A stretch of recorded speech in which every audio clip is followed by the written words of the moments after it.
باقی یہ آپ نے دیکھ لیا ہے کہ فرقہ واریت کا نتیجہ کیا نکلا ہے، یہ آپ نے حماد چیمے کو مار پڑتی دیکھ لی ہے۔ باقی مرزا صاحب کو بھی میں سمجھاؤں گا، اور کبھی کوئی سمجھ آنی چاہیے، ہمیں کوئی حسد نہیں ہے، شہرت ہو گئی۔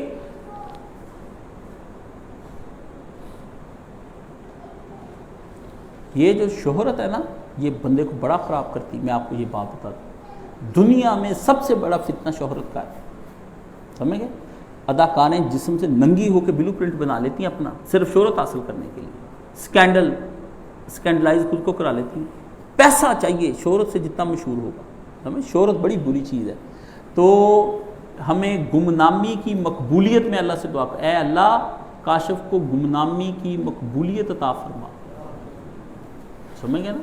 کہ تیری بارگاہ میں جو گم ہو جانا نا وہ قبول ہو جائے، میرا گمنامی کی قبولیت، وہ مقبولیت بہتر ہے اس دنیا کی ذلت والی شہرت سے۔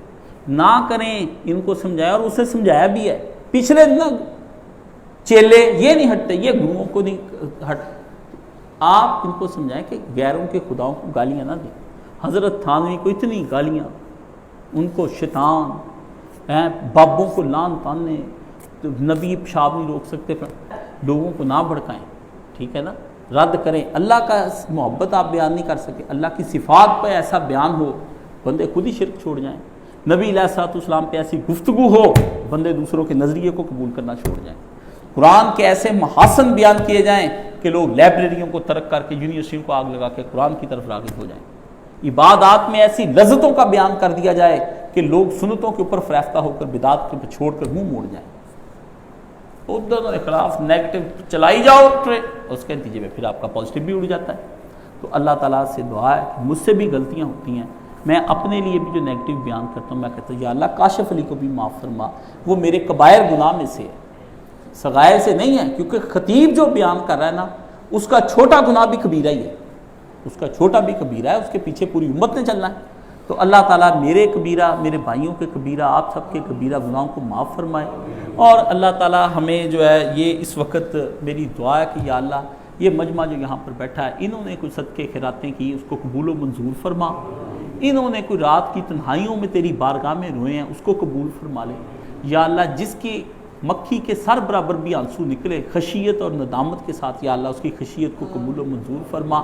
یہ مولوی تو اسلام کا بیڑا غرق کر رہے ہیں، اور حدیث کے نام پر کر رہے ہیں، اور اہل حدیث ہو کر رہے ہیں۔ باقی فرقوں کا میں اس لیے رونا نہیں روتا کہ مجھے ان کے اندر خیر کا کوئی پہلو نظر نہیں آتا، یہ جو دعوے داران توحید اور خیر کے پہلو کے تھے، اس لیے ان کا رونا روتا ہوں، کیونکہ ہاتھ اسی کو ڈالا جاتا ہے جس کے دعوے سب سے زیادہ ہوتے ہیں، ہاتھ اسی کو ڈالا جاتا ہے۔ باقی پر میں کیا گفتگو کروں، کس لیے میں بریلویوں کے رد کرتا پھروں، کس لیے دیوبندیوں کے رد کرتا پھروں، یہ کیوں میں بار بار اشرف علی رسول اللہ پہ مسئلے بیان کرنے والا محمد المفند، مجھے ضرورت کیا ہے، مجھے ضرورت کیا ہے ان مسائل پر بات کرنے کی؟ فلاں نے کتاب میں لکھ دیا، فلاں نے کتاب میں لکھ دیا۔ کتاب یوں کہتی ہے، خدا کی کتاب سے منحرف ہو کر کے جب دوسری کتابیں پڑھو گے تو یہی کچھ ہوگا تمہارے ساتھ۔ جنہوں نے خدا کی کتابوں کو چھوڑ دیا وہ دوسری کتابوں میں الجھ کر مریں گے، پھنس کر مریں گے، اسی پر مناظرے کریں گے، اسی پر جانے دے دیں گے، ان کو خدا کی کتاب کبھی نصیب نہیں ہوگی۔ کیوں؟ انہوں نے خدا کی کتاب سے ہجر اختیار کیا۔